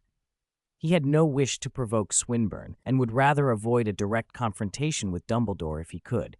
His priority was to uncover the mysteries of the complete rules. Though the Ministry publicly maintained a policy of non-cooperation, many people were secretly working toward that goal, and that was enough for him to chuckle softly. If anyone wanted the trappings of authority, he could bestow them later. Bellatrix, newly returned from Azkaban and no longer gaunt, watched him closely. Kneeling in a vintage evening gown, she exposed a wide swath of pale skin at his feet. She wanted what she always wanted. He knew what she desired, and now, with real hope returning, he did not much mind granting favors to preserve his line. He set down his glass and smiled. Then, like a chill under the music of the hall, he noticed it, a rhythm in the air, the subtle humming of the Ministry's method for sealing apparition. He felt the wards settle into place around the manor and couldn't help a dry quip. I wonder who was bold enough to do this. The hall stilled. Every Death Eater seemed to hang on his tone. Then there came a knock at the great door. Lucius, nearest the entrance, opened it after a deferential pause. Voices floated in. "Thank you for your care last time. I've also brought candy for you, dear Tom Sr. You should call him Mr. Riddle. He always complained that Tom sounded too ordinary." The two who entered were Eno and Dumbledore. They stepped into the great hall, unruffled, Eno placing a small pile of candy on the table as if it were the most ordinary of gifts. Voldemort's expression never changed. Even their joint arrival merited only mild curiosity from him. His composure was absolute. Eno took in the confidence and felt a measure of admiration. Had it not been for Grindelwald's divination, that bearing alone would intimidate most people. "No need to be surprised. Some stories should come to an end," Eno said. He eased his hand onto his umbrella, then opened it slightly, a clear invitation to duel. Beside him, Dumbledore leveled his film camera, steady and focused, like a photographer at the edge of history. Voldemort rose from his seat. Certain things could not be avoided. Still, he carried secrets of his own. He had poured a lifetime of study into the defenses surrounding his last Horcrux, anti-divination charms whose depth had kept him calm even in the face of Harry Potter's strange presence. That certainty had allowed him to remain outwardly unmoved. As Voldemort stood, the Death Eaters fell silent and made space. Reverence for power was second nature to them. Even Bellatrix held her tongue. Dumbledore retreated to the edge of the hall. He knew how consequential this clash might be. If events favored him, he could step down early as the next recognized principal of the castle. By chance, he ended up beside Lucius, who, long tense, let out a relieved breath and visibly relaxed. Chaudy had planned to finish Voldemort's tale today, but time and space had conspired against him. Many things still needed explaining. To rush the rest would make it feel abrupt. He postponed the finishing notes until tomorrow. Chapter 414, Runaway House. Ol Lukoi, the Sandman of fairy tales, was not as famous as the Greek gods, nor did he possess the deep wisdom of Norse myth. He was even less known than figures from Celtic lore. Yet in fairy tales, the Sandman occupied a special place. Ol Lukoi could not only lead children into dreamscapes of impossible color, he could do almost as he pleased inside those dreams. When Eno acquired the Sandman's set and remembered his earlier conversation with Grim William, some of the hidden truths began to fall into place. The 3 oak trees were like a wishing well, but their power still depended on the valley. It was similar, in a way, to the Philosopher's Stone. Nicholas Flamel used a complex alchemical method and a measure of luck to summon an ancient rune. The oak acorns, however, produced abilities in a far simpler, cruder, and more illogical manner. Whatever the method, both required the same prerequisite, the concept of existence. If the original world did not contain something, it could not be made to exist. Just as you could not create a simple scrying mirror in a world without magic, no matter how hard you tried. Likewise, the ability to enter a fantastical world and have wishes fulfilled depended on that same premise. By combining the Sandman's miracles with magic, the oak trees produced their most perfect fruit, the Sandman's set. Understanding this, Eno could only sigh. Looking back over the past few years, every gift began to look like a latent wish from the deepest part of his heart. Lestrange Ancestral Great Hall. After Eno's stance was stated, Lord Voldemort rose and walked toward the center of the room. His steps were slow and deliberate, powers of confidence to any onlooker, but only those involved knew his mind was racing. At that moment, the secret of the Horcrux no longer mattered. It had become irrelevant. What mattered now was dealing with the present crisis. Everything else was idle talk. The Lestrange Hall was vast, but walking from the main dais to the center was only a dozen steps. In those 12 paces, Voldemort's thoughts spun faster than ever. Apparition was impossible. The nearby fireplace was too far away. The 2 people opposite him would not give him the time. If the Ministry could block apparition, they would surely sever the Flu network too. Running was out of the question. If it came to a fight, Voldemort knew a 2-on-1 brawl left him no chance. The Death Eaters there were no more reliable than a hope that his opponents would turn on each other. Still, he could not stand idle. Upon careful thought, this doesn't have to be our fate. This conflict is not without resolution. He was cut off by Eno. Saying that is meaningless now, Mr. Riddle. In truth, many things were already decided. He was the one least likely to coexist with Voldemort in this world. The moment he had discovered the dice, the conflict had ceased to be soluble.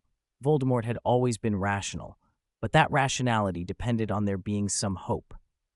Once his search of the ruins yielded nothing, who would he turn to? The answer was obvious. At the same time that Eno spoke, Voldemort let go of his last scrap of hope. He picked up his wand, 13 inches, phoenix feather core. Raising it was like shedding a disguise. The Dark Lord who had once made hearts stop returned in full. An aura of slaughter and the chaotic menace of dark arts filled the Great Hall. Many Death Eaters showed terror, a few showed fanatic glee. Yet the person closest to Voldemort remained calm. Eno opened the umbrella in his hand, the first time he had openly used it outside a dream. Instantly, centered on that umbrella, a different, deeper rhythm took hold. Vibrancy, vitality, joy, and an expansive warmth. Under that peculiar atmosphere, the chill of slaughter and the darkness of the dark arts were tempered, and strange changes began to ripple through the hall. Then an abrupt, slightly ancient voice said, "Someone's fighting again. Looks like I'll have to find somewhere else to stay." As the words faded, the Lestrange ancestral home itself seemed to turn translucent and then shrank, contracting rapidly into a 3-foot-tall miniature house. The little house grew a face, clumsy limbs, and, hearing the startled gazes, took off running like a terrified creature down a distant lane. The house ran on its own. It was only the beginning. The departure acted like a signal. Tables, chairs, sofas, even cutlery and teacups on the floor sprouted faces and limbs. The long-legged chairs and tables were first to move. The teapots and teacups were the slowest, trailing behind their families like panting children. The hall filled with noise, cries, clatters, and the absurd, pitiful squeaks of tiny teacups calling for mama. For less than a minute, the scene seemed like a comic tragedy. Then, as the last clumsy sofa finally lurched away and vanished down the country lane, the hall fell silent. What had been a sumptuous great hall was now an empty wilderness. Unlike the Death Eater's shock, Dumbledore's face was alight with obvious joy. His eyes were eager in a way no one could read. Somewhere in the empty hall, applause sounded. Clap, clap, clap! Voldemort, too, clapped. His voice was mockingly warm. Remarkable. Truly, you always manage to surprise me. In fact, we are both true Slytherins. Perhaps we ought not to be enemies. He tried, even in that moment, to split and win. Eno watched Voldemort's face, distorted by the dark arts, and sighed softly. Magic, at its heart, is a profound, vast, and inclusive force, he said. It holds endless mysteries and a kind of mutual wisdom. But just as light and shadow coexist, that inclusivity has limits. He looked over the empty hall, Dumbledore, Lucius, Bellatrix, Fenrir, then back at Voldemort. When an individual or an action crosses the bounds of respect and understanding, even the most tolerant magic reveals an inviolable side. Avada Kedavra! Before Eno could finish, the killing curse screamed toward him. The curse was swift and absolute, but Eno showed no panic. With the umbrella open, the visible world had already changed dramatically. The dream overlapped with reality. In that altered space, everything could bend to his will. That was the confidence that had brought him here.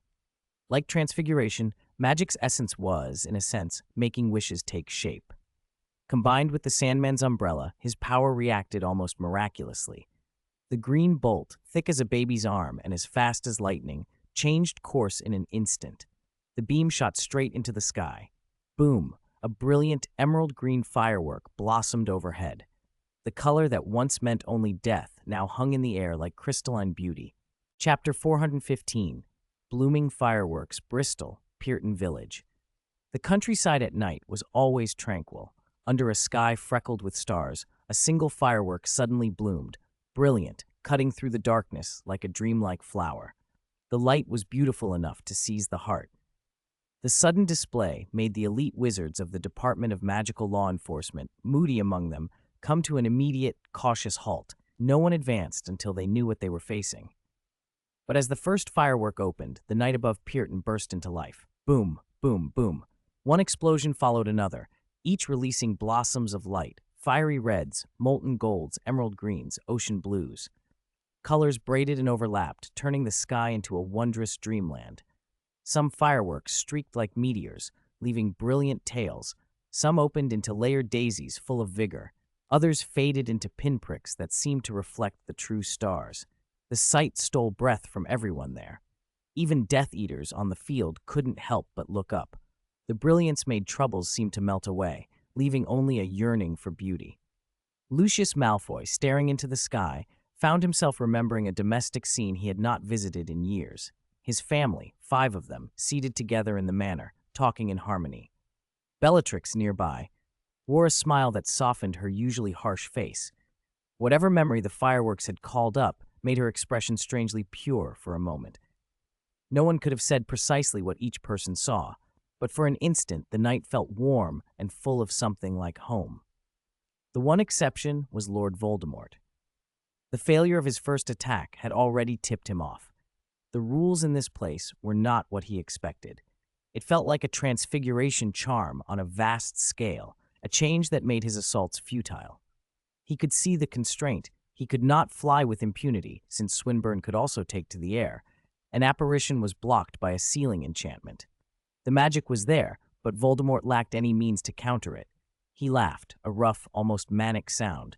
"Bones," he spat, the name twisted by anger. He would not admit defeat to Swinburne or Dumbledore. He blamed Amelia Bones. The hatred in his face when he said her name was evident to Dumbledore standing nearby. Dumbledore, for his part, smiled broadly. With the public sale of the filmy mirror happening the next day, Amelia's prestige would skyrocket. She already controlled the Department of Magical Law Enforcement, and Fudge's retirement now looked inevitable. Once a tree fell, the rottenness at its roots would surface. The ministry would be reshaped. Some things, it seemed, were fated. If Voldemort had not murdered Amelia's family 20 years earlier, this particular line of hatred might never have continued. fate or a long chain of events had set the stage. And then, quite suddenly, a different sort of fate intervened. Eno opened his umbrella. A beam of color shot out, not fast, but leaving a long, feathery tail, like a rainbow slowly forming in the rain-cleansed sky. The magic behaved unlike anything ordinary. It rode a streak that lingered. It struck Voldemort squarely. The effect was immediate. He stilled as if caught by a petrificus totalis, frozen in place. Every movement stopped. A thunderous bang filled the sky. Among the fireworks, a huge pattern erupted, a shield, and on it 4 animals, a red lion, an azure eagle, a yellowish-brown badger, and an emerald-green snake. Under the crest, a line of colorful, striking letters appeared. Sleeping Dragon, do not disturb. With that, Voldemort was unmade, not killed in the ordinary sense, but erased in a final, spectacular burst of light that turned him into a grand firework display. Eno smiled up at the sky, as if remembering something. The enormous Hogwarts crest ballooned to an immense size, then broke apart with a roar into a shower of meteors that fell earthward. Mid-fall, each meteor changed into sweets, exploding bonbons, Bertie Bott's every flavor beans, ice mice, blibbering humdingers, jelly slugs, pink coconut ice, fizzing whiz-bees. Professor, happy Halloween. Trick or treat. Eno said softly to Dumbledore. Sorry I didn't turn them into swarms of cockroaches. Falling bugs would have been terrifying. Dumbledore's reply had a double edge. This is enough, truly. Whether he meant the candy display alone or something more was left to listeners to decide. Amelia's elite were busy in the aftermath. Animated furniture and raining sweets left magical residue that, if discovered by muggles, would be disastrous. Don't worry about the teacups now. Your task is to collect the residues and take them back to the ministry, someone ordered. Moody, rubbing his temple, felt like he had a headache. 7 or 8 enchanted teacups were crying out incessantly, their high, plaintive voices causing him discomfort. Though he knew the sounds were conjured, he couldn't ignore the cries for Mom, the innocent whining that tugged at something older in him. When the surrounding aurors had left, Moody bent down gently, as if to comfort the little things. October 31st, 1996. As the clock edged toward 11, the Halloween feast at Hogwarts wound down. Many were reluctant to leave, but comforted by the knowledge of a day off ahead. Then, above the Great Hall, a ghost-like chirp sounded, and a rain of sweets began to fall. Caught off guard, students froze, then laughed and held up their robes to catch as much candy as possible. In the merry chaos, few noticed 2 figures who had just appeared in the hall, Dumbledore at the staff table and Eno slipping into the Slytherin table. Eno gave a small, satisfied purr. Lord Voldemort's story is finally over, he murmured. Now I can begin my journey. Chapter 416, Aftermath. In a bustling world, tranquility can flow like a gentle stream. It rarely makes a show of itself, but it becomes the longest melody of life. Under the night sky, the castle gradually quieted. That is, the public corridors grew still. The house common rooms, of course, remained lively. Once you really arrive at Hogwarts, you learn the common rooms are where the young witches and wizards belong. There are no chance encounters with professors there, no petty quarrels with people you dislike. Most of the time, everyone can be carefree, unrestrained. They really went all out this time. I counted. Those sweets must be worth at least dozens of galleons. Too bad, I didn't grab more. In the Gryffindor dormitory, Ron grumbled, all resentment. His complaints were only for Harry. If anyone else passed by, he'd instantly assume the calm, reliable air of a prefect. There was no other way. Next year he'd be in 7th year, and for a prefect, that mattered. Every 7th year, 2 student council presidents, 1 male and 1 female, were chosen. Power can be funny. Many people hate it until they have it, then savor it. In aiming for the position, Ron was becoming more and more like Percy, maybe even surpassing him. Percy at least had a human side with his younger siblings. Harry, his one friend who could be frank with him, watched it all and kept quiet. Fame and power were ornaments his past had taught him not to overvalue. But friends don't always say everything aloud. Harry simply hoped next year would pass quickly. Probably everyone but Ron already knew who the male student council president would be. Ron rambled on, unconcerned by Harry's silences. Mate, what do you think they were thinking, throwing everything like that? He pulled a sweet from his pocket, unwrapped it, and popped it into his mouth without looking. The sugar hit his tongue and he froze. He stopped talking, his arm midair. Harry was used to his friend being interrupted. Maybe someone was eavesdropping again. But this time, the pause lasted longer. After a moment, Ron spoke, his voice suddenly easy, without the officiousness he'd worn since becoming a prefect.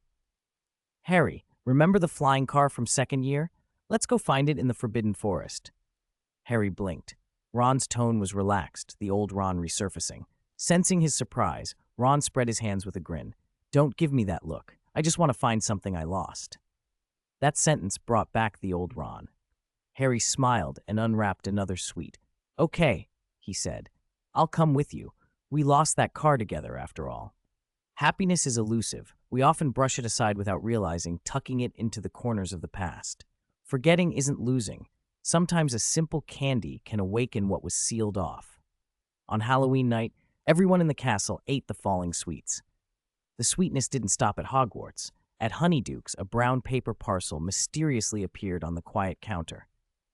By morning, Mr. Flume would discover it. Kindness and simple generosity often pay their own dividends. Brave devotion to duty does too. Halloween night. All the Aurors and Hit Wizards in Pearton Village had begun the cleanup after arresting the Death Eaters.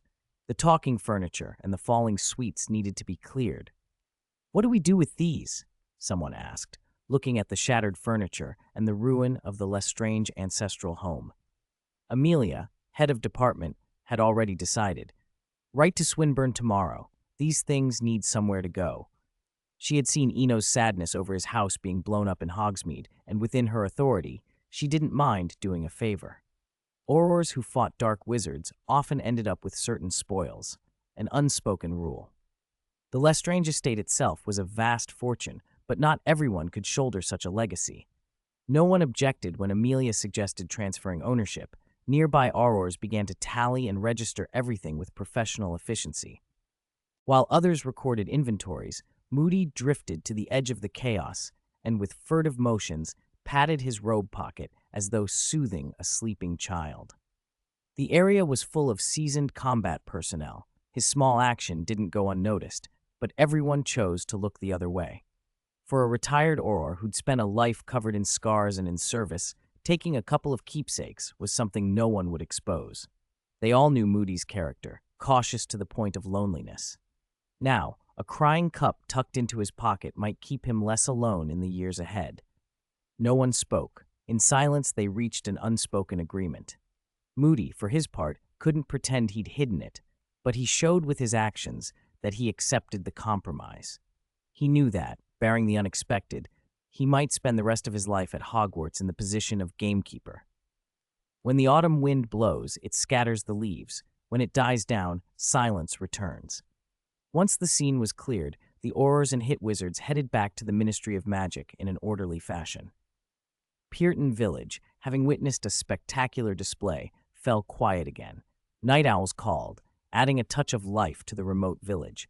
Everything felt dreamlike. Only the flattened, withered grass proved what had happened. Meanwhile, the British Ministry of Magic seemed newly energized. Though it was already past midnight, the building thrummed with people. Except for the aloof Department of Mysteries, every department that had heard the news filled the ground floor hall. Even the edges of the Fountain of Magical Brethren, a symbol of unity, were crowded. The faces were varied, relaxed, solemn, worried, but all of them waited for Amelia, waiting to have the reports she brought verified. Chapter 417, New Trip Years Past. Miracles that had once felt like fleeting fireworks had become lasting memories and legacies. 3 days had gone by since Halloween, and those 3 days had changed every wizard in England and perhaps the whole world. It might have been a matter of British tradition or something else, but this time the native pure-blood wizards of the Isles had banded together to produce and sell film mirrors on an unprecedented scale. They sold them cheaply, regardless of cost.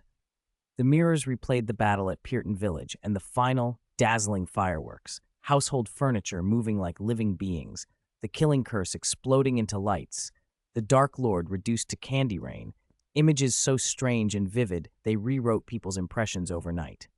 Thanks to the pure blood's frenzy, the footage spread across Europe, crossed the ocean to the United States, and even reached Ouagadougou in Africa. The clips provoked heated debate. Renowned scholars joined the argument, reopening discussions on spellcraft and transfiguration. Some even suggested redefining the unforgivable curses, arguing the killing curse should no longer be considered unforgivable. After all, in the footage, Voldemort's assaults had seemed almost theatrical, as if he had been strangely restrained. The proposal, though, barely survived the first wave of publicity. It was swamped by outrage. Everyone remembered the corrosive, mind-rotting nature of curses born of killing intent, and after seeing Voldemort's manic face in those films, no one wanted to loosen the rules. Public opinion remained turbulent. As one of the involved parties, Eno had been invited to a scholarly discussion on advanced transfiguration, an invitation he now held in his hand when he sat in Professor McGonagall's office. "Professor, I'm very sorry," he said with an apologetic smile. "It's a purely academic discussion, but I'm planning to travel during that period. If possible, I'll take part when I return." Professor McGonagall listened gravely. After a moment, she asked hesitantly, "You wouldn't be thinking of taking a leave of absence too, would you?" Eno flinched, not surprised. He did intend to take a leave. The courses no longer taught him much, and he didn't like the atmosphere at Hogwarts, the near worshipful distance that had settled over the castle. Only time could remedy that. "So I was right," McGonagall sighed. She didn't need his answer. His expression said enough. "Very well. There's nothing more for you to learn here." There was a hint of desolation in her voice, but also relief. For a heartbeat, she seemed to see the past, a second year asking in this very office how to learn animagus transformation. Eno caught the sadness in her tone and grinned. "Professor, it sounds like you're treating this like a farewell."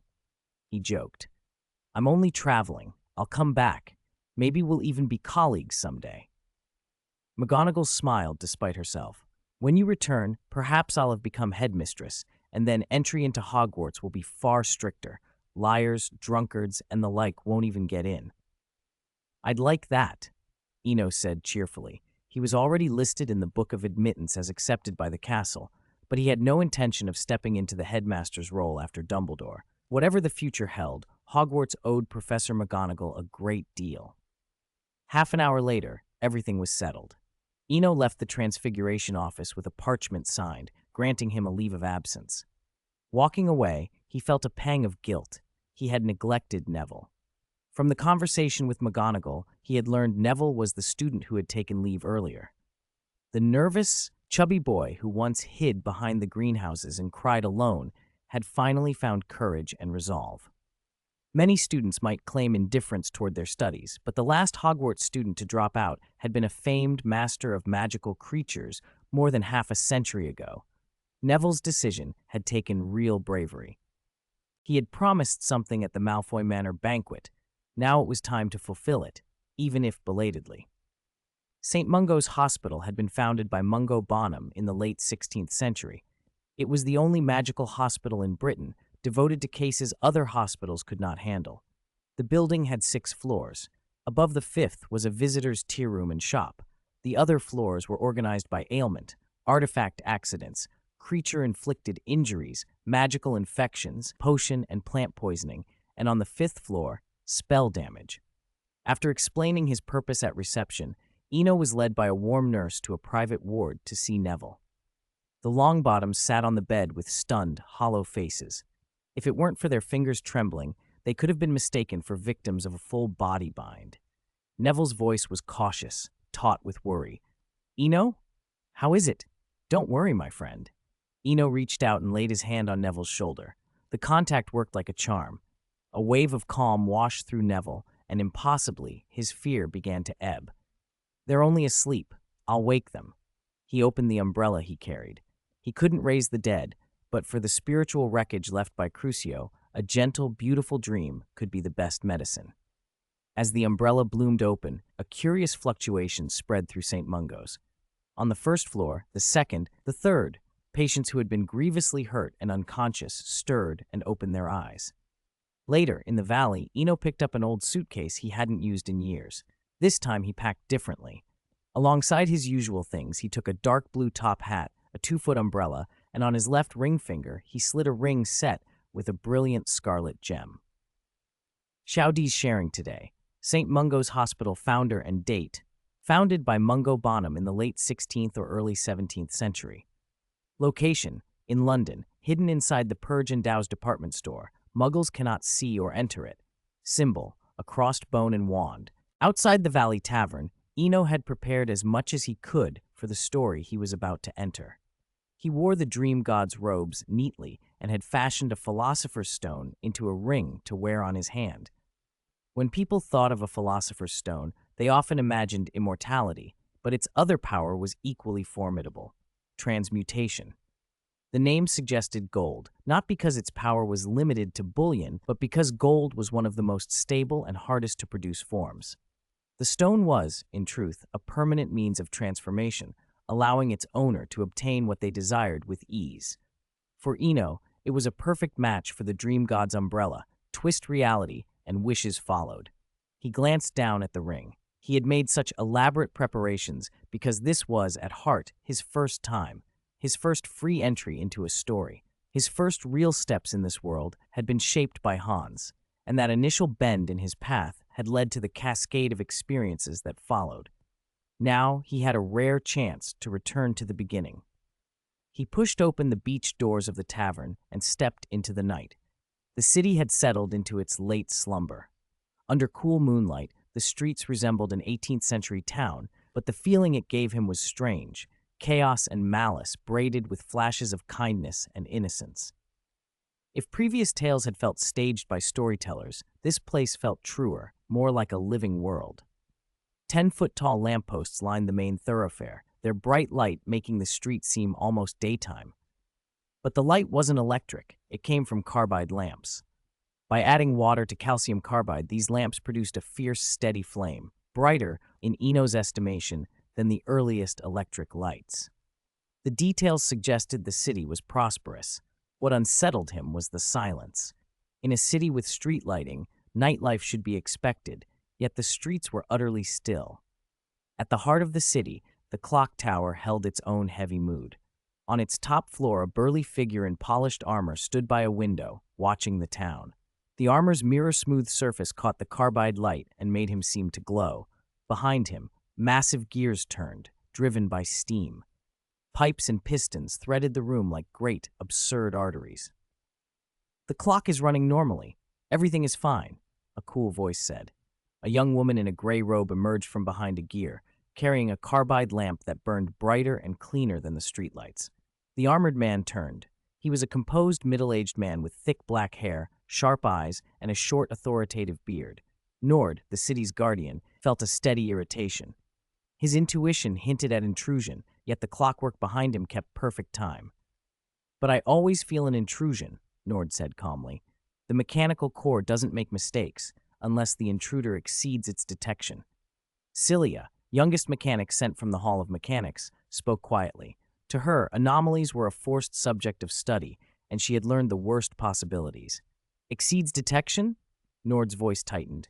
Records and tradition warned that an intrusion beyond the core's sensing could mean disaster, something unprecedented, beyond ordinary resistance. Cilia allowed herself a rational assessment. That's the worst-case scenario. It could be nothing more than a passerby. Even as she spoke, she wore an expression of reluctant worry. Cilia, proud of her talent when she first entered the hall, now nursed a quiet regret. If she could trade skill for luck, she would. Perhaps if she'd joined the Crimson Rose, dangerous and prone to corruption though it was, she would have felt more prepared for the rare interdimensional phenomena. Mechanics in the hall had little in the way of self-preservation when it came to anomalies. They were, to put it bluntly, highly trained repairmen rather than the defenders other orders often became. Back on the street, the night felt smothered. Even shadows seemed to hide themselves, and in that hush, the lightest sound stood out. Eno moved along with his suitcase, taking in the architecture and furnishings. This was a steam civilization, gears and pipes woven into buildings and infrastructure, isolated from, or perhaps chosen instead of electrical systems. Apart from the silence, it all made practical sense. But no tavern or inn was open. The bright streetlights revealed locked shutters and empty thresholds. Unbeknownst to Eno, his casual footsteps had roused nervous attention in the houses he passed. They weren't the measured patrol steps locals expected. Someone strolling at night, in a city where night travel invited danger, did not look like a normal resident. It was the wrong cadence, the wrong kind of presence, and for a few minutes, the nearby inhabitants held their breath until the sound passed and they could relax. When dawn finally came, Eno woke in a recessed niche in a wall, the sort of place travelers learned to use when inns were closed or unaffordable. The eastern sky seemed torn open, strip by strip, until the deep night was gone and the absolute blue of morning took its place. A vast, slow power rose from the horizon, and the first light was almost blinding. Instinctively, he reached for the dream god's umbrella. The moment he did, the sunlight softened as if the fabric filtered it, and he smiled at the small courtesy of it before setting it down again. The city stirred with the light. Gears clanged, steam hissed, and people began to appear on the streets. A building across the way opened doors that were unmistakably those of an inn. Eno stood and brushed off his clothes. His priority was simple: learn what kind of place this was. A steam-based civilization caught his interest. If magic and electricity conflicted, what would happen when an entirely different system governed technology? The answer promised a very interesting future for the wider magical world. Chapter 419. Sorry, everyone. Today's update is slightly delayed until 9 o'clock. Okay, Xiaodi admits their mistake. They were playing games today and completely lost track of time. Sorry. It will be finished by 9 o'clock at the latest. Chapter 420. The Mechanical City of Lorton. The sun had fully cleared the horizon. All of Lorton City was awake. As a city under the Hall of Mechanics, its inhabitants lived comfortably. Streetlights that never slept, efficient machines that provided shelter through the night and made daily life easier. Unless something extraordinary happened, the Hall's cities ranked among the happiest across the continent. With the city stirring, Eno rose, smoothed his clothes, slung his briefcase over his shoulder, and crossed the street. That ordinary movement sent a chill through the shadows. The Guardian Nord, Mechanist Cilia, and a squad of Night Watch had been watching. They had assumed he was just another passerby, but he had no intention of leaving, and most unsettling of all, he seemed utterly unaffected by the rising sun. He merely squinted once, and everything looked normal again. That small, effortless gesture was enough to make Nord and Cilia both tremble and despair. Of course, I shouldn't have chosen mechanics, Cilia said, her voice calm but hollow, calm born of resignation. The books she had studied warned her what they were facing. Beings who could ignore the sun fell into two categories, either creatures adapted to darkness or entities of a stature comparable to the sun itself. This man had slept out in the open all night, curled in a wall niche with his bag as a pillow, untouched and unharmed. If they weren't standing in Lorton, Cilia might have thought she was seeing things. "Don't despair. We've already sent for aid," Nord said, trying to comfort her. His words only deepened Cilia's helplessness. She knew the truth. The Hall of Mechanics couldn't simply rain miracles down like some churches could. It could open an energy transmission channel and send high-ranking mechanists, but the Hall governed 12 principal cities, 372 secondary cities, and countless towns like Lorton. Simply opening the transmission channel would cost more than this small city was worth. That thought couldn't be voiced aloud, not only because of the machines that listened everywhere, but because it was Cilia's last hope. Nord saw her face and, sensing the futility, but unwilling to abandon the ritual of command, turned to his men. "Remember your duty." Those ordinary words were enough to make many in the Night Watch look stricken. Experience had taught them that this might be the last time they heard their captain speak like this. After giving the order, Nord walked away without looking back. Eno reached the inn at the end of the street. It was a typical lodging house, wedged beside a busy, dusty road. Its mottled stone walls bore time's weathering. Two heavy iron gates with bronze inlays guarded the door, the carvings lending the place an oddly exotic air. Inside, the smell of wood, leather, and faint spices rose up like an 18th century inn's signature. The decor was respectable, but the ground floor hall was almost empty, only one person behind the counter, making the whole place feel a little seedy. Still, Eno had come this far and had no intention of leaving. Nord forced himself to be composed. His inner sense warned him, but whatever contact he'd been tracking didn't appear to be chaotic or immediately dangerous. Eno walked straight up to the bar. "Hello, I'm a traveler. May I stay here? What do I need to pay?" The question nearly unhinged Nord. In all known cities, 99% of people never left their hometown. Of those who did, the truly powerful never wandered without cause. For such a being to ask plainly, without disguise, and to sound like an ordinary traveler, that was disconcerting. Nord's brief silence made Eno frown. "Hello? I don't mean anything else. I just want to stay." Mid-sentence he paused, glancing up at the inn's wall clock. A strange fluctuation had ticked through his senses. For the briefest instant, the clock's second hand had frozen. The sensation vanished as quickly as it had come. Before he could react, a voice called from outside. "Staying? The Hall of Mechanics welcomes you." The voice was beautiful, too perfect. It sounded like someone had sampled every pleasant tone the human ear allowed and blended them into a single flawless sound. Eno turned toward the door, and Nord let himself breathe the smallest sigh of relief. Through the iron doors a woman entered. Silver-white hair spilled like mercury down her back. Her features were exquisitely balanced, her bearing cool and noble. She wore a magnificent purplish-black court gown, hands folded in front of her like a princess in a fairy tale. She was astonishingly beautiful, so perfect that she seemed unreal. Every eyelash, every curl of hair, every angle of cheek and jaw was precisely right. A fraction more or less, and the effect would be ruined. That perfection gave her an air of being like the animated dolls from certain valleys of legend, alive, but not flesh and blood. Eno had seen many things and met many people, but he had to admit she was exceptional. He didn't mind the strangeness. Strange things happened in stories all the time. Now someone had spoken to him, and that was enough. If everyone here had been as dull as the innkeeper, he would have been ready to leave and find another place. But things were different now. Controlling the valley had freed him in ways he hadn't been before. He could come and go. He was no longer bound to leave, only when a tale finished. He could choose.